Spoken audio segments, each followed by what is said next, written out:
Hi, my name is Wyatt DeLair. Welcome to Shenanigans. This is a podcast where I interview people that do art in the city or anywhere on Earth. This is going very well. Heck yeah.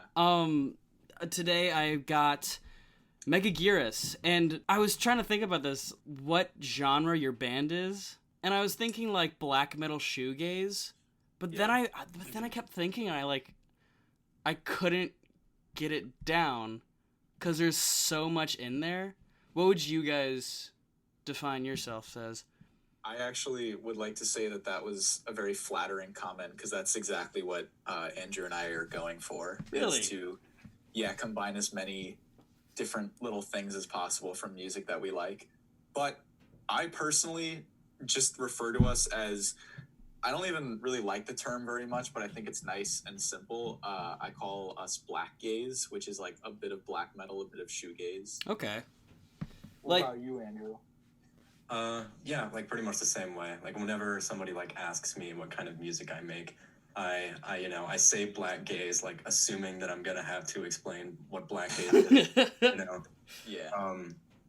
But yeah, like we're definitely sort of like an amalgamation of like all of our musical influences. Like I don't think, I mean, you could say this about like most artists. Like we're not really like restricted to one genre. Yeah. For sure. We just like exploring. Nice. What kind of inspirations do you guys have with that black gaze? Definitely one of the, not necessarily the inventor, but one of the pioneers of black gaze was Deaf Heaven. And I can't speak for Andrew, but Deaf Heaven, I mean, like, they're one of my favorite bands of all time. As soon as I heard their music, it was like so wild, and I was like, I don't even know like what to think of this. It's just like so weird and interesting, but I really want to make music like that. And it wasn't until years later actually that I would go on to start doing Megaguirus, but that's, for me personally, Deaf Heaven's a huge inspiration. Yeah, I mean, like, same here, obviously. Like, Deaf Heaven is, like, when you sort of, like, introduce people to black gaze, like, you tell people to go listen to Sunbather, Yeah, exactly. That's what you do, But for me, like, I'm very much in the shoegazy part of it, because like, Brian is a lot more well-versed in metal stuff than I am, because, Megaguirus, like, prior to my joining was like primarily like a hardcore / metal outfit type thing. Yeah. And most of my input comes from like my obsession with shoegaze and like the types of harmonies and methods of sound production that come along with shoegaze. Like even like a specific example of this would be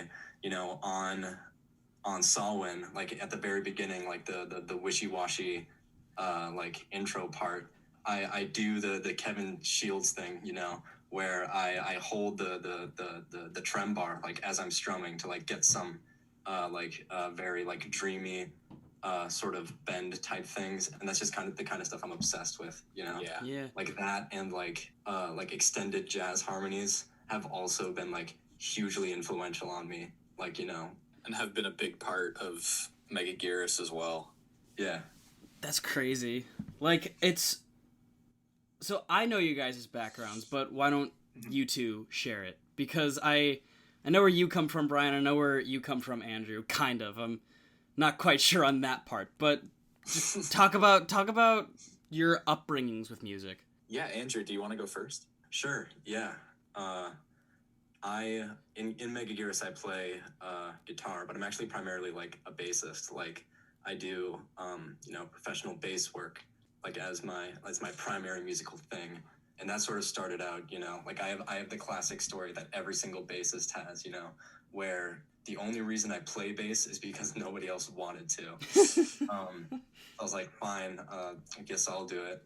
And that was in orchestra, actually. I originally played upright bass in orchestra, and then I switched over to electric in 8th grade when I found out that my middle school offered jazz band, and I was like, oh well, screw that orchestral stuff. Like I just like I love playing around with rhythm and you know, like the craft of bass lines to me is like just so fascinating because like it's like the gap between rhythm and melody and harmony. Like it's like the perfect in between of every single aspect of music, you know, because like you're the bass, you know, you're the root of all the harmony.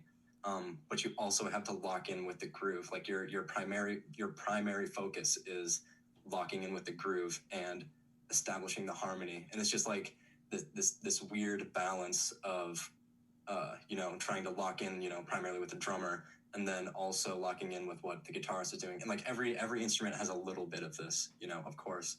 But with bass, like the most fascinating thing to me is sort of bridging that gap, you know, bridging the gap between the drums and the guitar. Totally.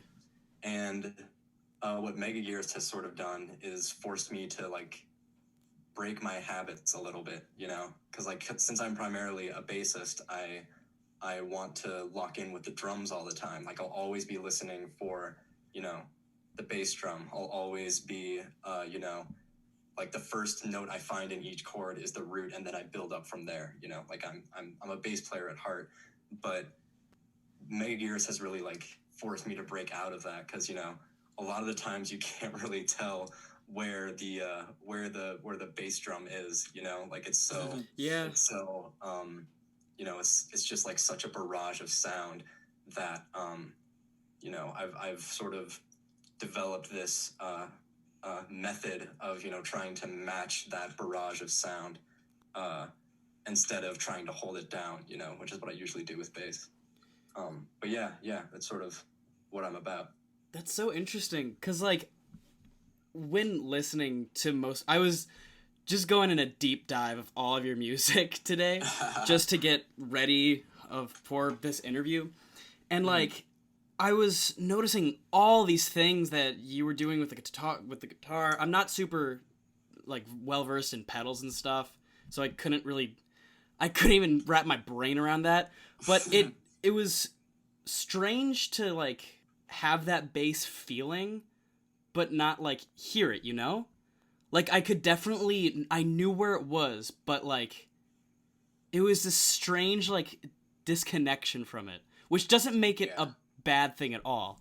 If anything, it makes it like really, really good, like with all that noise and stuff. And before I keep going into this long ass tangent, Brian, why don't you talk about your music history? I would love to, and actually I think that's interesting that you said that, because I've talked about this with Andrew before, and like I think this just sort of like stems from our styles of music writing, but we have a lot of like implied melodies in our songs, and I don't know like the really complex music theory behind it, but like I know I personally, whenever I write like a riff, I try to write like a rhythm and a lead at the same time. And then Andrew has these insane jazz chords that he's playing, and they're like shifting and doing all this weird stuff. And so there's a lot of, it's, you know, there's like 3 different paths you can be taking at one time with the chords, which I really like. And I really get that from Death Heaven and a lot of other black metal. They were huge into that style. Black metal. It's such like a... It has a thing behind it, but from just listening to a few black metal bands, it doesn't feel like that. You guys know the story of the black metal band the ones who lit the church on fire. Yeah, the one who burnt down the church. Like, whenever I think of black metal bands, I'm automatically to like, yes, that band that burnt down the church. Yeah, it's a genre with a really controversial background. It's because as well as that, you get a lot of like neo-Nazis in black metal. And I really think that was more so the what's the word I'm trying to look for? Like the Godfather bands of black metal. Like you always, you know, that was Mayhem, and I think like Burzum might have gotten into some rough stuff. Yeah. But really, as it went along, it became way more about the music and less about like the crazy, insane, nihilistic image. And then when you start to move into like American black metal, and even just black metal that isn't Scandinavian, sort of in like the 90s and the 2000s, it becomes way more about the art and less about the violence. Yeah. I shouldn't say I hate. I dislike things that like try to be something else. Like I hate I hate bands that try to be this thing. Like generally pop punk, they're kind of like that a lot. Where they have this like idea of how they should look, and they're trying really hard to look like that, but they just come off as really cringy assholes. And I feel like black metal had that same thing about it. Mm-hmm. But change is happening. Totally. That's and like a lot of metal music and stuff like that, claims to like reject like aesthetic and reject any kind of meaning, but like in doing so it just becomes a whole nother thing where they're like, oh, if you follow by this thing and this thing, then you're a bad band. But it's like, hey, you were the one who was advocating for this in the first place. Like, you should be allowed to do whatever you want. Yeah, no, there's always that.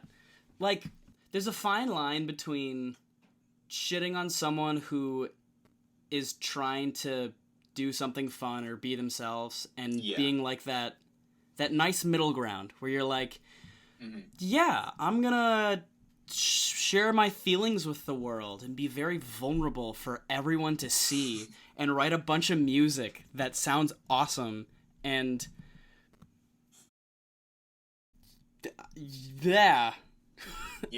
totally. I threw myself off because I swore, and I'm not allowed to do that. This is going to be a really loud bleep out. That entire section of me rambling of nothing is just going to be...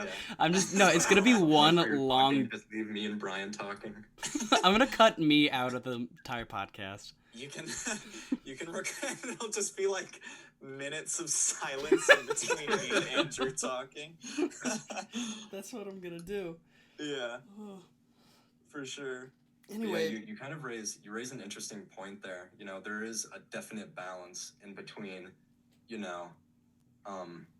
trying to sort of imitate something, and then also, being yourself within it, because in a lot of ways we try to imitate like Death Heaven and Sadness and Alcest and like all those Blackgaze bands, but like ultimately it is about our personal expression. Like we're just using this well-established genre as a vehicle for it. Yeah, I'm a firm believer that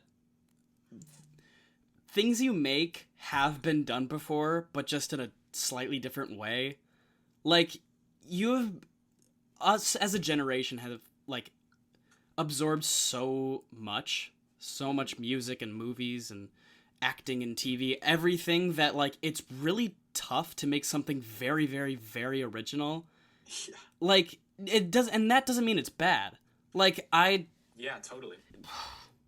I was strumming on a guitar, and I was like, oh, this sounds nice, and then I was listening to it, and I was like, oh, this is... What's that Cage the Elephant song that everyone talks about? Cigarette Daydreams? Yeah, I did that, and I was like, damn it, what? Yeah, totally. I feel like subconsciously we're making things that aren't original, which sounds bad, but I don't think of it in a bad way. No, and I don't think it should be a bad way, because I think that, like, obviously this isn't like a hard and fast rule, but like I think like there's the basic song, and then there's like the soul or the spirit behind the song. And like I always think about the fact that Green Day, one of their most famous songs, is a direct ripoff of a Chicago song. And like you think to yourself like, oh my god, how could Green Day get away with making millions of dollars off this song that is the chord progression from 25 or 6 to 4? And it's because, like, you know what? It's a badass chord progression, and it's the soul behind it that matters, Yeah. Yeah. And another thing is that, like, a lot of people will talk about, music as sort of like a universal language, I actually kind of disagree with that idea, you know, because we all, like, you know, the way you learn your language, you know, is by being exposed to it, like, as a child, like, you know, like when you're like a wee little baby, like your parents will just be like talking to each other and you'll start like noticing patterns in the sounds and then you'll like learn how to imitate them. And I think that's definitely true with music too. Like, you know, our musical language comes from the sounds we hear. So, you know, what's super easy for like, you know, like a Western, like classical player might be insanely challenging for like an Indian Carnatic musician, you know, like, and vice versa too. Yeah. So like, what was the point I was trying to make with this?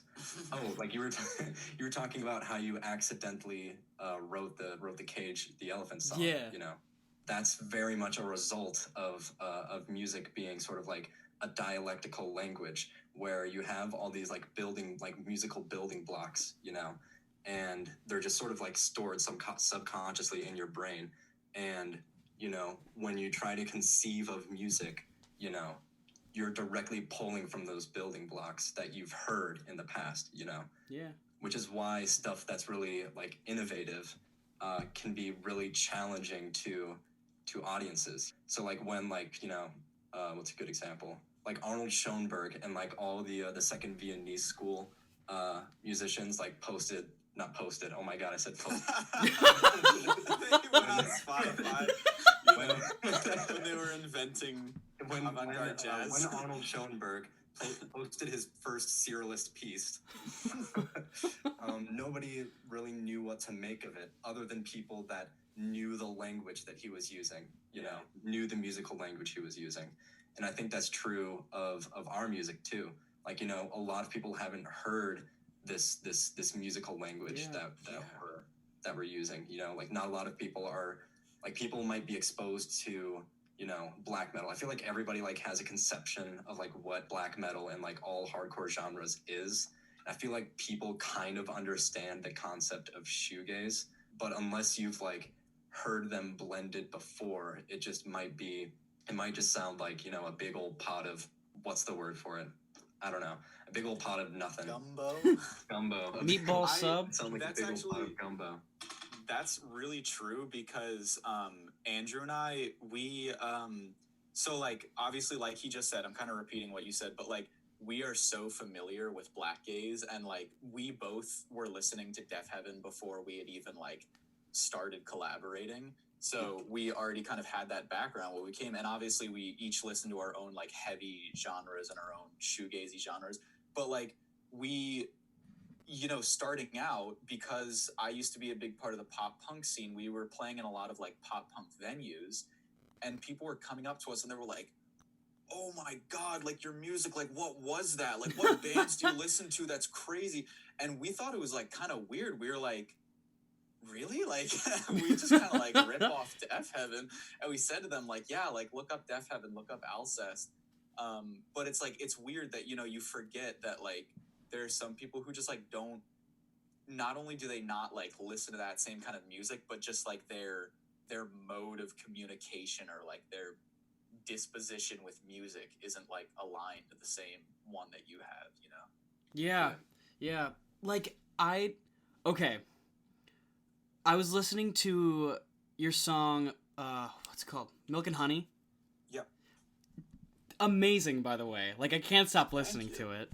I was listening to it in the shower, and it was so good. It's so good. And I finished listening to it, and the next song on the album was, like, this ska, very, like jumpy, bouncy song, and it's like, wow. Man. Yeah. Hey, that's Midwest hardcore solidarity. Hell yeah. Exactly. And all the different fields coming together for one great cause. So, another question I had for you, too. So, Fire away. When I show people your music, they automatically think, oh, it's Screamo. And I don't really want to listen to that, because it's yelling and Screamo and stuff. Oh, yeah. Shit. What do you guys have to say about that? Like, what... I'm very new to this. Give a definition of Screamo and then what you guys do. Well, firstly, I would just launch into absolute unintelligible antics, howling, hollering at your friends, screaming, "It's not Screamo!" Because Screamo actually is a really specific genre, and everybody thinks that, like, obviously the default, I used to say this all the time when I first got into metal, that, like, everything that has screaming in it is, like, Screamo. But Screamo is actually, like, a really specific genre. Yeah. Which I think is interesting. Like, it's literally the word scream attached to the word emo. Yeah. It couldn't be more clear about what it is. Yeah, and Screamo kind of, like, I don't know, Andrew, correct me if I'm wrong, but you had the DC hardcore scene in the 80s and the early 90s, and then it evolved into the emotional hardcore scene when it, like, got a bit more melodic, a bit more, like, passionate, less political. Yeah. And then kind of from that, you had, like, a few different offshoots, and you had, like, emo, you had, like, sparkle punk, and then you had Screamo, and Screamo is, like, hardcore got its edge back, and it started using, like, blast beats and, like, insane, really crunchy instruments again. Yeah. But it was very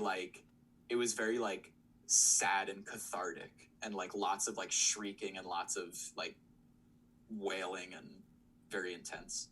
Yeah. Damn. Yeah. Like,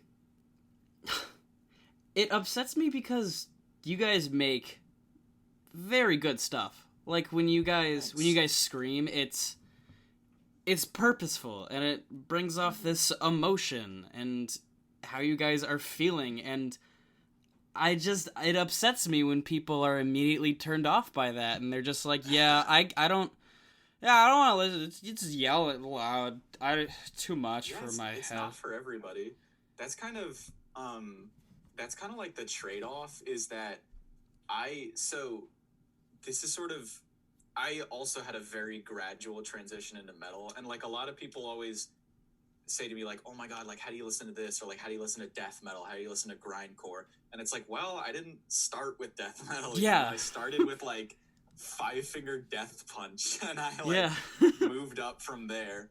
Literally, I started with Weezer, and then somehow got same. Like, exactly.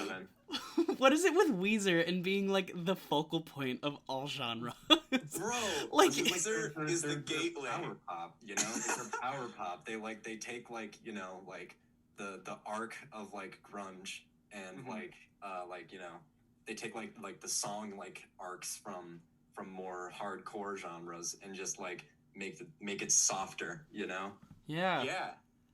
No, and, like, the funny thing about Weezer is that, like, What's not funny about Weezer? If I showed anybody Weezer, anybody who likes rock music, they'd be like, oh, this is cool. Like, some of them might be like, this is a little weird, like, especially songs like Buddy Holly and stuff.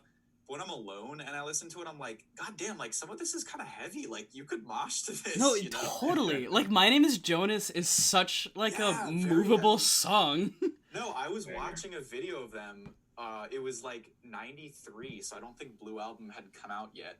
And they played My Name is Jonas, and there was, like, a big pit in the crowd, and I was like, it's wild. I mean, I think that as much as it's, like, hilarious, because Weezer are kind of, like, a meme in and of themselves, like, they definitely are a really good gateway for people into heavy music, Yeah. It's the same with, like, Slipknot, who have a lot of songs where there's, like, melodic choruses, or, like, very, like, anthemic lyrics, but then also they're, like, very heavy and metal. Yeah. I feel like the later albums of Weezer do, like, the exact opposite, where they are a focal point, but for, like, a different direction. Like, more of that, like, they start at Weezer and they end more at, like, the drums or something around that area. They get into like instead of heavy music, they get into weird experimental indie music. Yeah, they go to Neutral Milk Hotel. Yeah, no, you end up at Neutral Milk Hotel at the end of the road. and then you mansplain it to girls at parties. Yeah.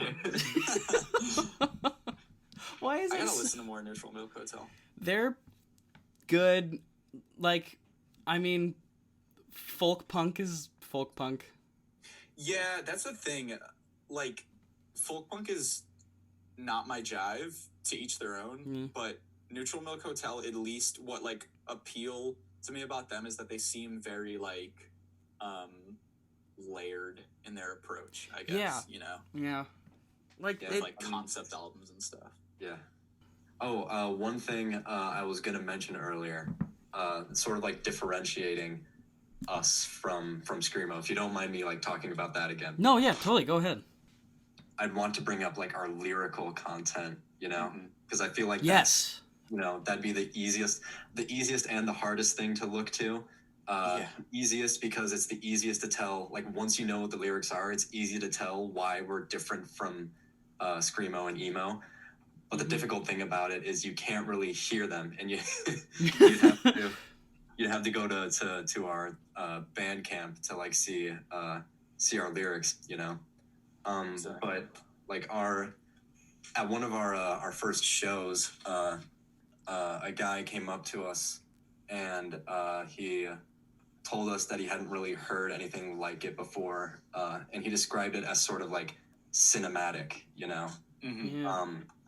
And I think that's pretty on point with our lyrical approach, because it's a lot. It's very heavily visual, you know. Like it's still like emotionally visceral once you can like sort of like decode the lyrics, but like it's very visual. And Brian, maybe you could speak more to that. Yeah, no, you actually said it so well, probably better than I could say.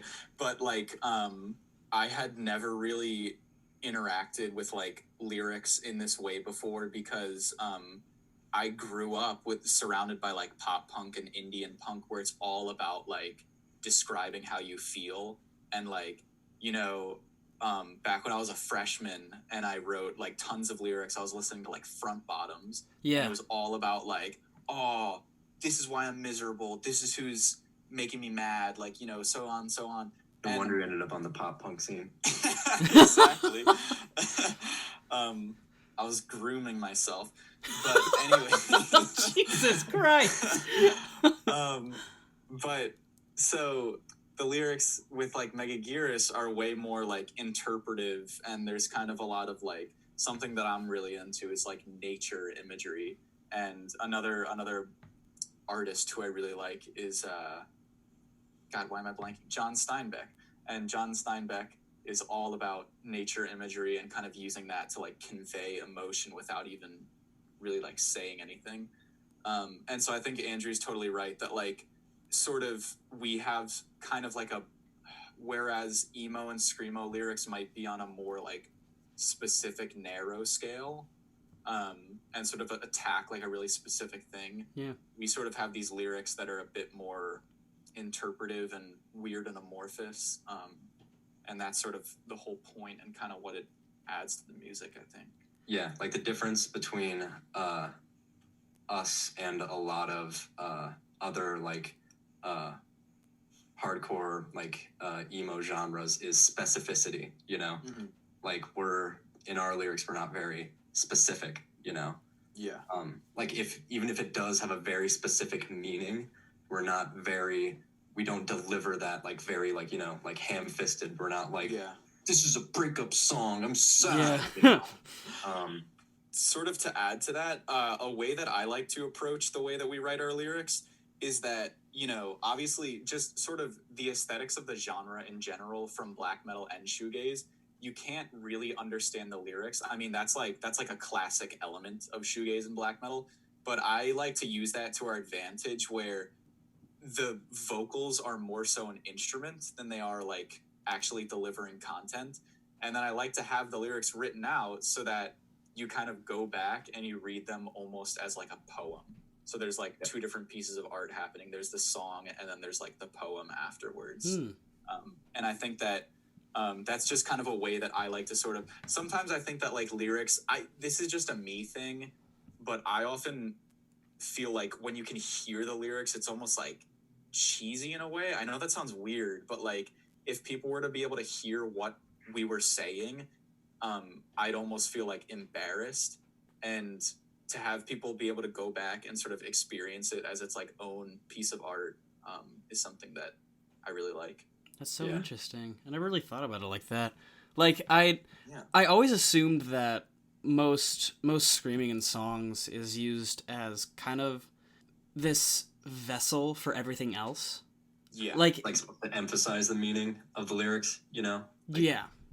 Whereas like our sort of intention with it is to obfuscate the lyrics, you know? Yeah. God, man. You're throwing big words, Big Andrew. words, Jesus yeah. Christ. I'm an English major and I don't know that word.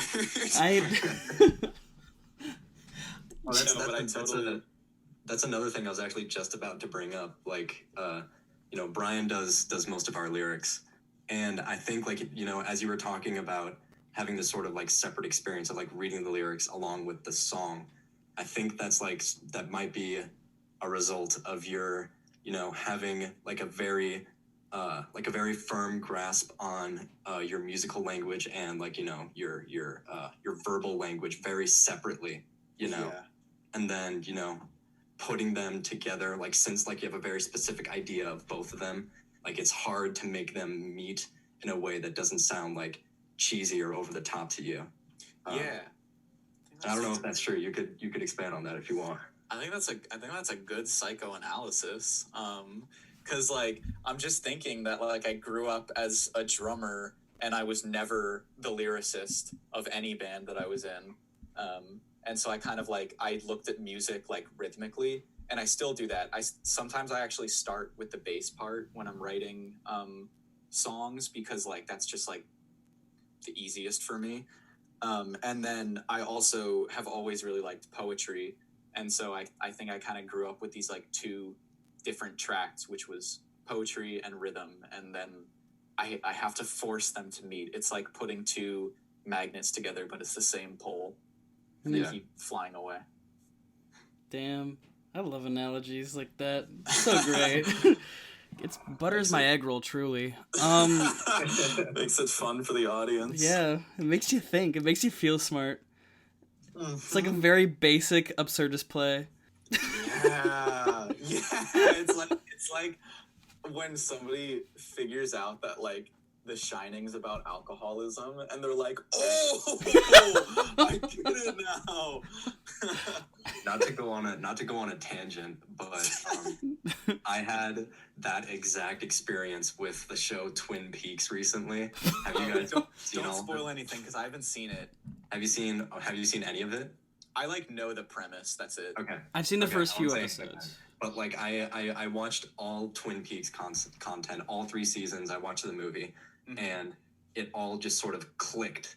Like, it's a lot more meta than it seems on the surface. Like once you take it in as a whole. I won't say anything more than that because I don't want to spoil anything. But sorry, we got cut off because of Zoom. Frick Zoom. Did you know our data to Facebook? Like, Zoom got in trouble for something, right? A while back. They got in trouble, but actually, I think that what they got in trouble for is avoidable if you just have like a private Zoom session. Okay. Yeah, it was people that had like unprotected Zoom sessions, and then like they'd get flooded, you know. Yeah. With bots and stuff. Technically, we could get flooded by bots right now and have all of our information sold to Facebook. All right. That's the end of my sentence. Thanks, Brian. You guys hear about that thing with Cooking Mama? I have no idea what happened with that. Oh my god. So something happened. What happened? So they're like in big trouble because either people think or they know that the creators of Cooking Mama designed it to mine Bitcoin. Oh my god! like using your PS4 to like mine Bitcoin or something like that. It's like, oh my goodness! It's absurd. Like it's like when I heard, I totally forgot about that, Andrew. I thought I dreamt that. Like it's I have not heard about this. It's so strange, and like the creators are like, no, we don't mine Bitcoin with new Cooking Mama game. This is literally like late stage capitalism. Yeah. Like This is like the type of thing that you'd see like in a meme. Like, you know those like political compass memes? I was gonna say This is exact like situation would have been in like the bottom right corner. this sounds like something from The Onion. Like The Onion would be like, Cooking Mama revealed to actually be mining Bitcoin. Literally, yeah. That is insanity. What were we Again, talking I don't about? know like all the facts on it, so I can't say like for sure that they were mining Bitcoin, but they got in trouble with something, and it was weird. I really like to say that they're mining Bitcoin, though. I kind of hope that it's true. Yeah. As sick as that sounds. No, yeah, me too. I mean, it's not hurting me. Yeah, I mean, I'm not playing Cooking Mama. Also, if I am playing Cooking Mama, at least it's fun, and I'm mining Bitcoin having fun. Honestly, I didn't even know it came out. Like, I thought Cooking Mama was like such a big game for people. Like, I thought it was this like huge thing that everyone talked about, but it just came out and started mining Bitcoin. I don't know. We'll have the fact check. Yeah. I don't want to go to disseminate Snopes. false information. Snopes.com. Guys, this is not a conspiracy podcast. As far as you know, I could totally flip it on your heads right now. You just pull that card on us? This is the first episode. No one knows what's coming in. The podcast is called Shenanigans. What does that mean? Yeah. Is that German? It could be government shenanigans. It could be shenanigans. Actually. Yeah. I think we should make that clear right now. This is a Russian psyop. We are chaos agents. We're chaos. That name is such a... Isn't that such a crazy name? It's Imagine somebody says to you, you're going to be a chaos agent, and I'm going to pay you to do it. And you're like, okay, sir. It feels so good. I feel like if I had that title, Wyatt, DeLair, chaos agent. Like, it'll feel good. Yeah. Have you guys ever thought about the fact that you might be sleeper agents? No, but now that you brought it up... I mean, yeah. Especially if you have apps that leak data. Yeah. What would your guys' respective trigger words be if you were a sleeper agent? LaCroix. Cactus. Because when do people ever say cactus? True. When do people ever say LaCroix? I say LaCroix. And people make fun of me for it. Yeah, I don't get it. Like, the company says LaCroix, but it's spelled LaCroix. Is LaCroix? I'll say LaCroix. I'll say LaCroix. You better. Is LaCroix a French company or is it an American company? Or is it like Canadian? What is it? I have no clue. I think it's American. Maybe it's Senegalese. You know, that could be an option. Yeah. Or it could be Cote d'Ivoirean. Or Canon EOS Rebel T5. I just looked at my camera and I said that. All right, we're going to get back to music. We totally went away from it. That's the post-intermission entertainment phase. Can I just... Quick question from you guys. Favorite albums? Yeah. Like... Ooh. You can tell a lot about a person from what they favorite. Because I don't want to say favorite song, because that's quite impossible. There's so many good ones out there that you can't just like settle on one. Yeah. And you guys could be sitting here for hours before you even give me an answer to it. So give me your favorite collection of songs from a band that you quite enjoy to listen to. It's still tough. Okay. It is hard. I think I know what mine is because I think about it. I think about this exact question a lot.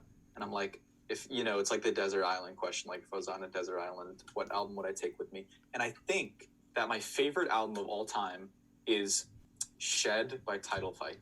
And I'd actually, up there, like, close second is Sunbather by Deaf Heaven. Definitely. That's a good one. So influential to me. Yeah, it's fantastic. But Shed by Title Fight is probably my favorite simply for the fact that, like, every aspect of it makes it, like, enjoyable to listen to. The songs are short. They're to the point. They're, like, really creative. No one is like the other, It has, like, super good pacing. just a really good flow. And like, I will put on one song and just end up listening to the entire album and like not even realize it. And I'm like, oh my God, I just listened to the entire album just because it's so good and I enjoy it so much. That truly is a good favorite album. Yeah. It's very good, like Sunbather, at least. I haven't listened to the Title Fight one, but that album is very specifically like a driving down in your car. Wait, I said that sentence so weird. Driving down your car. Driving in your car down like a highway in summer, the windows are rolled down. It has that like feeling to it where it's no one else can hear the music you're listening to. No one else can hear you screaming, but you're going down the highway and it feels really good. No, totally. The thing that I loved about Sunbather when I first listened to it, and something that I try to translate as much as I can into Megaguirus, is that like they took this genre, black metal, which is known for its like disgusting sound and its like harsh sound, and they made it like luxurious, and they made it like I the word that comes to mind is like delicious. I don't know, and that's what I love about it, is that it's this brutal instrumentation, but it's like so colorful and flavorful. I love it so much. Andrew, what about you? It's tough. Let's see. Okay. If I had to go for like my favorite, like the album that I've consistently returned to, like most consistently returned to, I would have to go with Spiderland by Slint. Oh my gosh, yeah.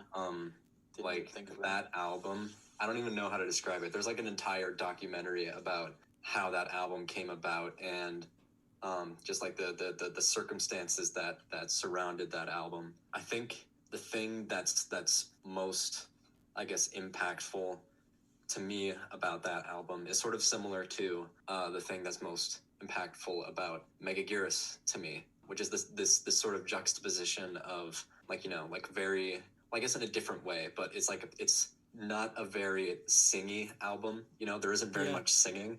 It's all sort of like spoken word type of delivery. So like you're receiving the lyrics more like a poem than you are like a set of lyrics, I guess. And the underlying complexity of the music is something that really appeals to me too. They were sort of progenitors of math rock, where there's this focus on like using like really complicated time signatures and having all these shifts.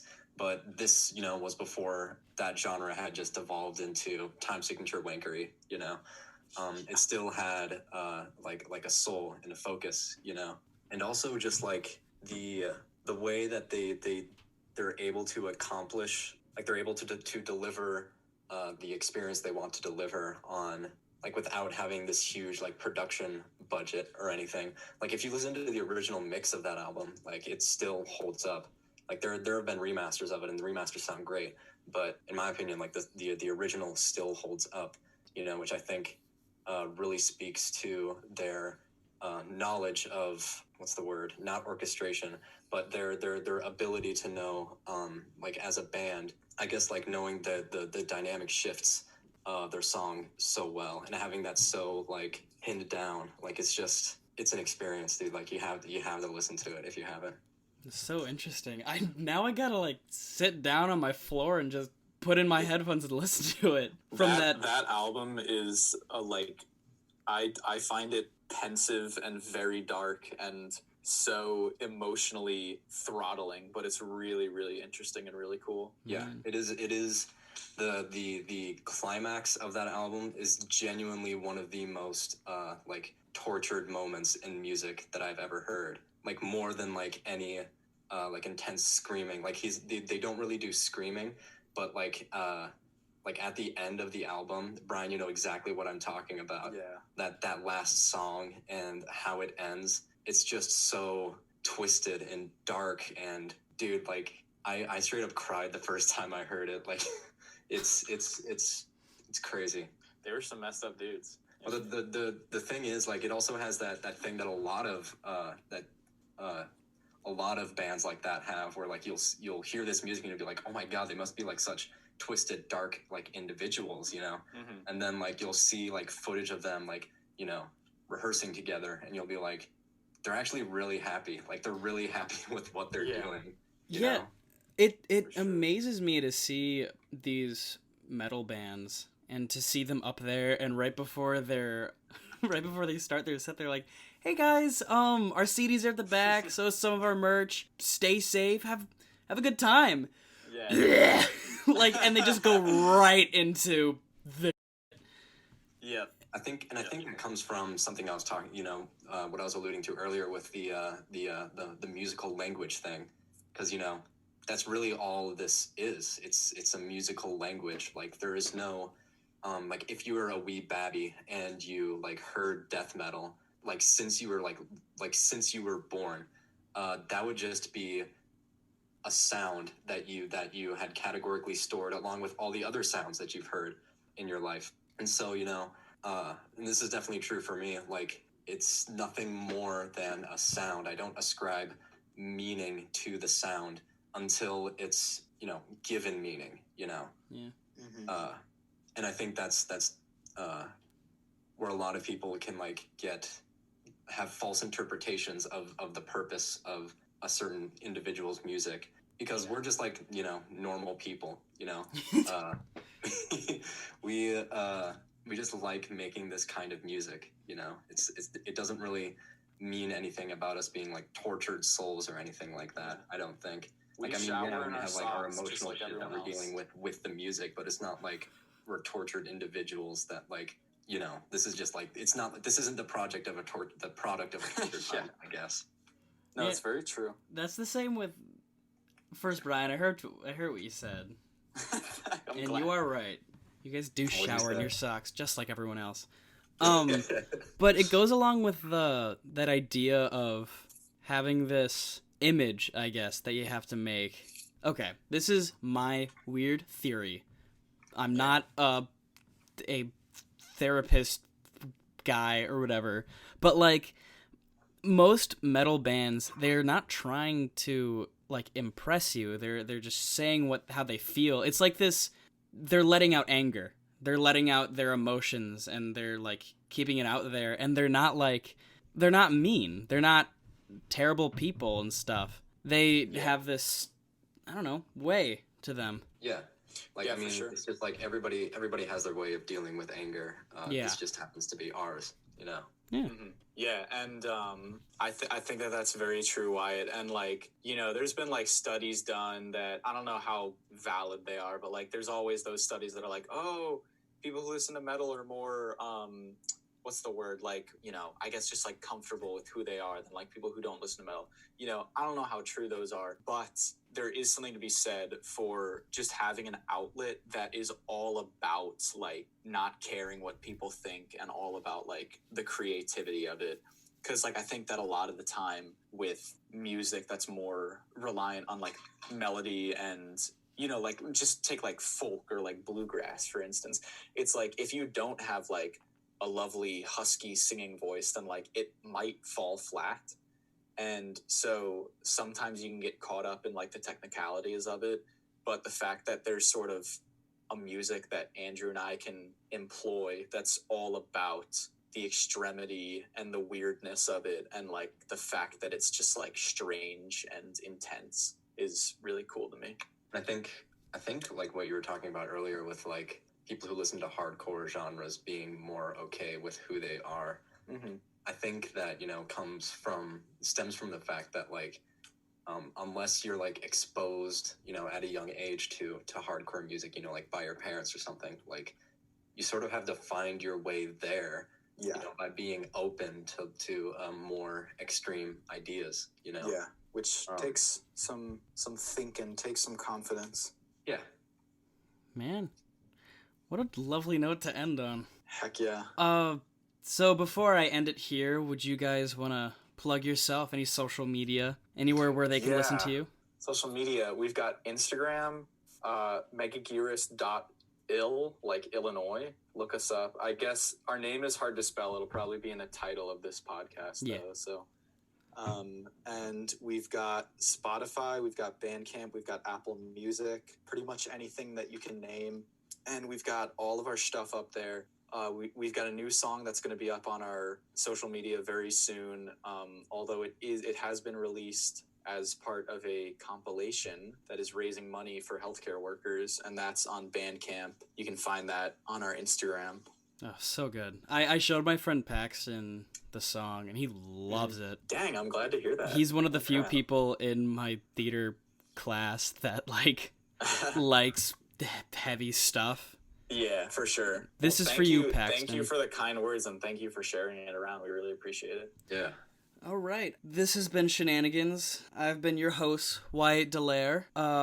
Social medias are in the description, and you never know how to end things.